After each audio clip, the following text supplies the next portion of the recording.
का जो जीपीएस वाली एनेबल्ड और जो एक नया गेम नहीं चल रहा है, अभी फिलहाल तो क्या कह रहे हैं ये कि सिर्फ कमर्शियल गाड़ियों पे मतलब आपको अनिवार्य कर दिया ये।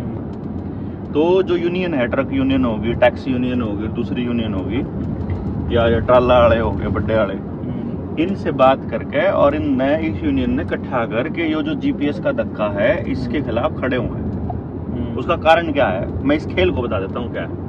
पूरा देखो, जैसे अनाज पे मोनोपोली कर रहे हैं, वैसे ही टेलीकम्युनिकेशन पे कर दिया इन्होंने, वैसे ही फैक्ट्रियों पे कर दिया, मैन्युफैक्चरिंग पे। तो ट्रांसपोर्ट पे अगर अंबानी अडानी जैसे बड़े दिग्गजों का कब्जा इनको करना है तो छोटा जो ट्रांसपोर्टर है वो बर्बाद करना पड़ेगा। अब छोटे ट्रांसपोर्टर को ये कैसे बर्बाद करेंगे? आपके ट्रक के पीछे, आपके ट्रक के ऊपर जीपीएस लगा हुआ है। जीपीएस का मतलब है कि कंपनी के पास आपकी एग्जैक्ट लोकेशन का पता है, ऑल टाइम पता है। तो अब उनको ये मालूम है कि इस फैक्ट्री में या इस गोदाम में या इस कलेसर में या इस जगह पे जो जहाँ से माल भरना है उस जगह पे के लिए कितनी गाड़ियां, कौन सी गाड़ियां यहाँ पे लगी हुई हैं और उनमें से कितनी गाड़ियां कहाँ हैं और उनका एवरेज ड्यूरेशन और उनका ड्यूरेशन कितना है यहाँ तक पहुंचने का, कि वो कितनी देर में पहुंच जाएंगी। तो मान लो माल तैयार है 10 गाड़ियों का, 10 गाड़ियां भरनी है और गाड़ियां चली हुई हैं छोटे ट्रांसपोर्टरों की, एक ट्रांसपोर्ट, किसी पे 1 गाड़ी, किसी पे 10 गाड़ी, किसी पे 20 गाड़ी उसके। अब बड़े किसी ट्रांसपोर्टर के पास है 100 गाड़ियां या 200 गाड़ियां या 800 गाड़ियां, ऐसा फ्लीट है उसके पास। तो उसने देख लिया जीपीएस पे कि ये 10 गाड़ियां पहुंचने में अब आधा घंटा लगा है, उससे पहले ले जाके 10 गाड़ियां खड़ी कर दो। भाई बात समझ में? मतलब आपको कुछ नहीं मिलेगा, आपके हिस्से में कुछ भी नहीं आएगा। उसके आने से पहले उसके पास लंबी लाइन लगी होगी, फिर जो उनसे माल बचेगा ना वो छोटे ट्रांसपोर्टर को मिलेगा। और ऐसा करके धीरे धीरे आप किस्तें नहीं चुका पाओगे तो आपकी गाड़ियां भी फिर वो फाइनेंस वाले उठा ले जाएंगे और फिर फाइनेंस वालों से वही लोग खरीद लेंगे, मतलब क्योंकि उन लोगों को मालूम है कि किसका धंधा चौपट करना है।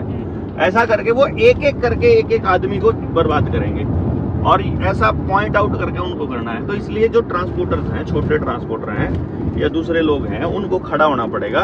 एक तो जो हाईवेज के ऊपर जो इन्होंने ये रेलिंग जो लगा रखी है ना, ये ताकि नीचे ना उतर पाए और कोई छोटा दुकानदार अपनी चाय की और कोई पान की, कोई बीड़ी सिगरेट इस टाइप की वो जो दुकानें लगती हैं वो ना लगा पाए। बड़े उद्योगपतियों के लिए तो खुलेगा, बड़े होटल के लिए तो उस तरह तो 10 लाख रुपए रख दिया। अब छोटे ढाबे वाले के पास तो इतना पैसा नहीं है, तो जो पत्थर लगा दिए, जो जीटी रोड पे है, दिल्ली से चंडीगढ़ जाओगे तो हाईवे वो ये तो एलिवेटेड है, ये तो इन हाइट उठा दी 20 फुट इसकी। तो अब इस 20 फुट तक की हाइट में 2-3 फायदे हैं। एक तो ये जो जमीन है ये चौरस डब्बे में बंद होगी, हाईवे चारों का इंतहा आ गया। जब भी बारिश होएगी उस टाइम पे उस एरिया में जरूर से ज्यादा बारिश हुई और पानी इकट्ठा होया और जमीन खराब होगी तो मालिक जमीन बेच के बेचने मतलब भागने के लिए मजबूर हो जाएगा। अब दूसरा इसका नुकसान जो आम पब्लिक को है, ये तो एक नुकसान हो गया। फिर ये तो हाईवे है ऊंचे वाले। अब जो जीटी रोड जिसकी मैंने बात कही है, जो दिल्ली से लेकर के और चंडीगढ़ वाला है, इसी तरह के और हाईवेज भी दुनिया में है, हिसार वाला हो गया, कैथल वाला हो गया, इस टाइप के हैं। तो वहां पे पत्थर रखे जाएंगे। उन पत्थर रखे जाने से क्या होगा कि कोई भी छोटा होटल, छोटा ढाबा, कोई भी अपना वो जो कट है उसको कंटिन्यू नहीं कर पाएगा और सबके धंधे चौपट हो जाएंगे। तो ऐसा करके केवल बड़ी फूड इंडस्ट्री बचेगी, बड़े पेट्रोल पंप बचेंगे, बड़े दुकानदार बचेंगे, बड़े होटल्स बचेंगे, बड़े मतलब रेस्टोरेंट्स बचेंगे और बड़ा उद्योगपति बचेगा और छोटा उद्योगपति सारा खत्म हो जाएगा। ऐसा तो मिडिल क्लास को जो खत्म करने का खेल है वो है जो हाईवेज के जो अधिनियम थे वो हैं। इसीलिए हम ये कहा करें कि सारे कानूनों को एक बार रिव्यू कराना पड़ेगा। तो आप अपनी यूनियन से बात करके देखो कि भाई जनता सरकार मोर्चा वालों के साथ लग लो और हो सकता है कि आप इस पर कुछ आने वाले टाइम में कुछ बढ़िया डिसीजन ले पाओ। की बाउंड्री और भी है इसके नीचे जाने के बाद भी थोड़ी बहुत जो भी अपना जो कह रहे थे ना, छोटी दुकान या छोटा ढाबा जो करता है ना, जिसने छोटी दुकान या ढाबा कर लिया उससे तो पुलिस वाले उसको तंग करते हैं। यहाँ पे हो रहा है ये केएमपी में, बाउंड्री के आसपास भी हो रहा है, केएमपी भी हो रहा है। लेकिन यहाँ पे ठेका खुल सकता है। हाँ, ठेका खोल देंगे, बिल्कुल ठेके के लिए रास्ता भी खोल देते हैं। ये चल रहे हैं ठेके यहाँ पे। अभी हो सकता है कोई ना कोई दिख भी जाएगा, लोकल ठेका। हाँ, और एक जो ट्रांसपोर्टर वाली जो आप बता रहे थे उसके लिए मैं अभी जो 1 अप्रैल से लेके और लगभग 15 या 17 अप्रैल तक बठिंडा रिफाइनरी में गाड़ियां खड़ी रही, भरी नहीं।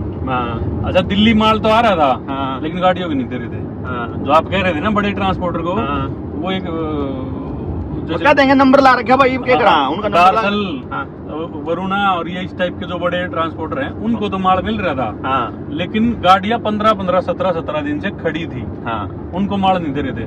अच्छा, पीछे से रेल भरवा रहे हैं, रेल भरा के, और दिल्ली गाड़ी रेल खाली हो जाती है, लेकिन इनको नहीं दे रहे थे। ये जो एलिवेटेड जो बनी है ना ट्रेन, ये तो छोटे वाले ट्रांसपोर्टर को नहीं मिलेगी बस।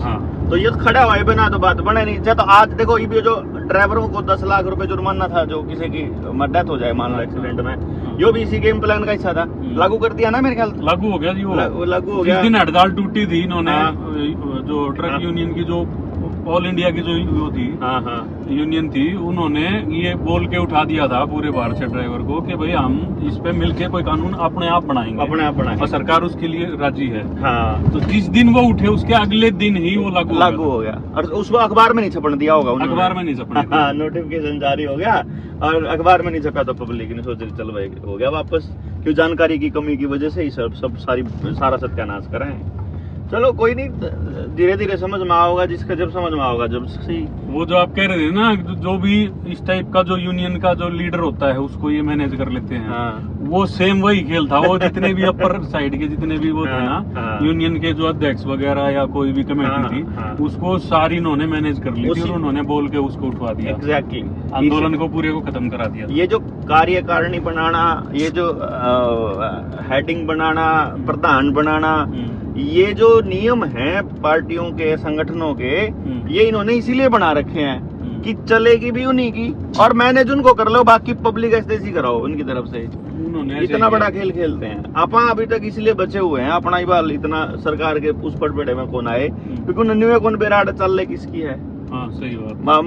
बताओ भाई, बुला रहा कि चल दिया, नहीं बुला रहा तो काट दिया, मोर्चे तो काट दिया, बता उसकी क्या चलेगी है। पब्लिक को पता होना चाहिए कि किसकी चलनी है, अदरवाइज सरकार को तो गलती से भी नहीं पता होना चाहिए। ये इस तरीके से रणनीति रखनी पड़ेगी, इनको आप ऐसे थोड़ी लड़ो इनसे।